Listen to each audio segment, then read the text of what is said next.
Welcome guys dito sa Babuyang Walang Amoy. Isang napakagandang araw na naman sa inyo mga katropa. Ngayong araw na to, simulan natin. Magkano nga kaya ang kikitain mo sa pag-aalaga ng baboy? At magkano nga ba ang gastusin mo? Sapat ba yan para at least maging maganda ang takbo ng negosyo ng pagbababoyan ngayong 2025?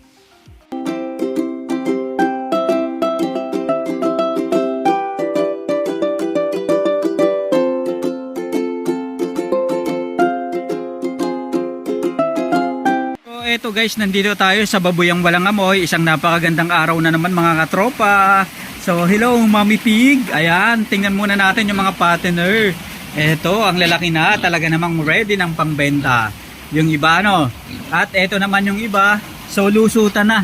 So kailangan pang ipa-repair din tong babuyan na to kasi maaari silang lumampas doon at makalabas. Sayang naman yung puhunan sa babuyan, diba?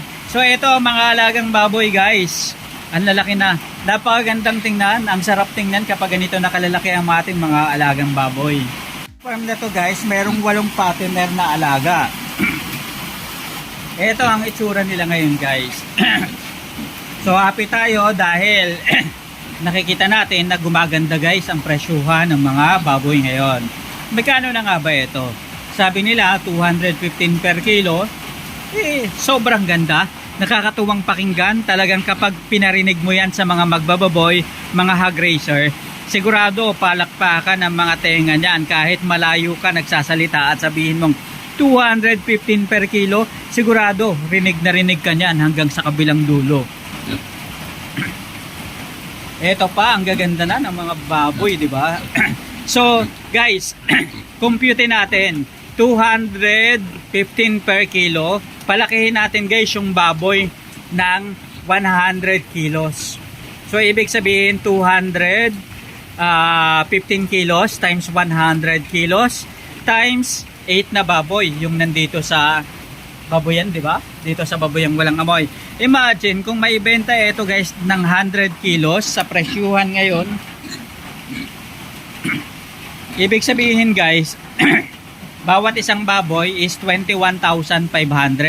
Kapag naibenta ito lahat sa ganon presyuhan at imagine natin ang average weight nila is 100 kilos.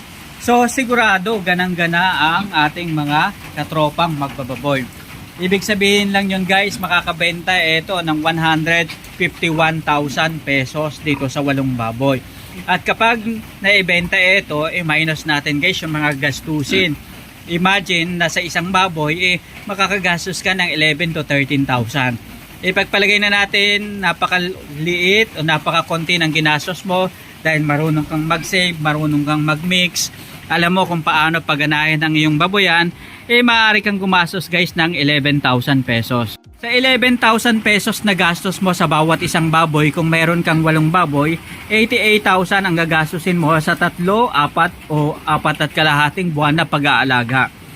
Sapat na yan para mapalaki mo ang iyong mga alagang baboy ng hanggang 100 kilos. Ibig sabihin, kailangan mo silang palamunin ng 4 hanggang 5 sako ng feeds. Doon sa 153,000 o 151,000 na nabentang baboy, i-minus mo yung 88,000 na ginastos mo. So matotal, maaari kang gumanansya ng 63,000 pesos sa loob ng 4 hanggang 5 buwan na pag-aalaga. Doon sa 63,000 pesos, uma-average na sa bawat isang baboy, maaari kang kumita ng 7,800 pesos. O pwede pang umabot ito ng hanggang 8,000 o 8,500. Doon sa 8,000 pesos, multiply by 8, napakaganda na niyan, napakalaki na ng kikitain mo sa iyong mga alagang baboy.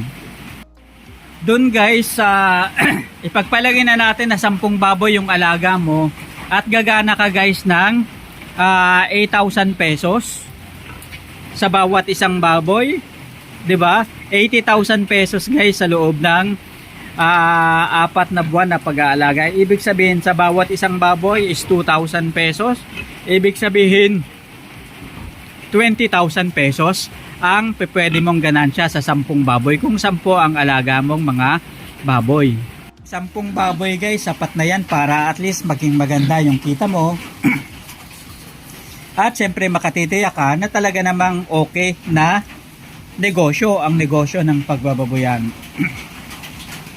Sana lang guys, ma-maintain yung ganyang presyuhan para at least yung mga nag-aalaga ng baboy, talaga naman lalo pa silang ganahan na engganyo na magnegosyo ng pagbababoyan. Ang tanong lang natin is hanggang saan kaya ang ganitong klaseng presyuhan sa pag-aalaga ng baboy? Sabi nila season yan.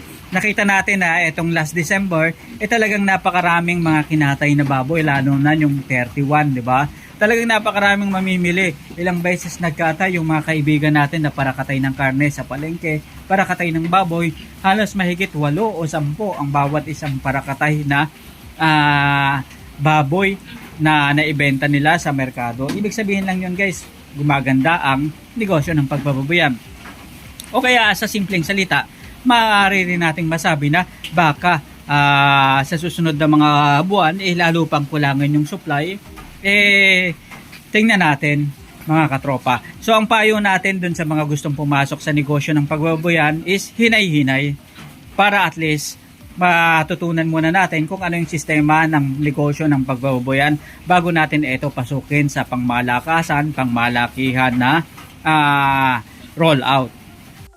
Sa negosyo ng pagbababoyan, kailangan muna matutunan kung paano talaga ang wasto alamang pag-aalaga ng baboy.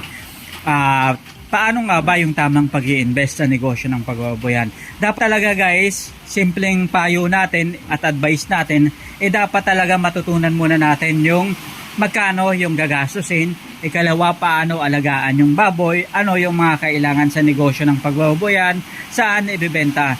Yun yung mga basic rules sa negosyo ng pagbababoyan para at least makatiyak tayo na hindi tayo malulugi at alam natin kung ano ang mangyayari sa ating piggery business. Ang baboy, isa sa mga faktor na dapat nating tutukan at tingnan. Ikalawa, gastusin sa negosyo sa pag-aalaga ng baboy tulad ng pagkain at mga vaccines, mga vitamins, mga gamot, maintenance ng baboy. Siyempre mga gastusin katulad ng labor cost, mga pahakot, mga ilaw, tubig at kung ano-ano pa. Isaalang-alang rin natin yung security sa ating baboyan. Kasi hindi na biro guys ang negosyo ng pagbababoyan na sa bawat isang baboy gumastos ka ng 10,000 hanggang 15,000 hanggang 15,000. Talagang napakalaking puhunan na yan. Kaya sasabihin natin guys, business na talaga na may ituturing na pangmalakasan itong negosyong baboyan. Hindi ito yung tinatawag na dati backyard lang, suba-suba lang, subok-subok lang. Kapag pinasok mo ang negosyong baboyan, kailangan seryoso ka. Kailangan talagang may passion ka, may oras ka, at syempre, talagang nandun yung focus mo. Kasi kapag wala kang ganon, wala kang passion, wala kang pera, wala kang puhunan, sayang lang. Manghihinayang ka. Dahil later on, kapag nabitin ka sa puhunan mo, maibenta mo yung baboy. Puhunan guys, isa talaga sa napakahalagang faktor sa pag-aalaga ng baboy ngayong 2025. Kasi nga guys, hindi biro na yung gastusin ha. Imagine talagang pangmalakasan na ang gastusan sa negosyo ng pagbababoyan.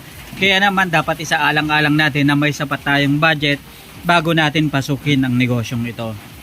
Guys, maraming salamat sa pagsama sa atin sa negosyo ng pagbababoyan. Isa na namang kwentuhan dito pa rin sa Kabady Mo YouTube channel. Sama-sama tayong matutong magnegosyo at masento. Hanggang sa muli mga katropa, maraming salamat at paalam.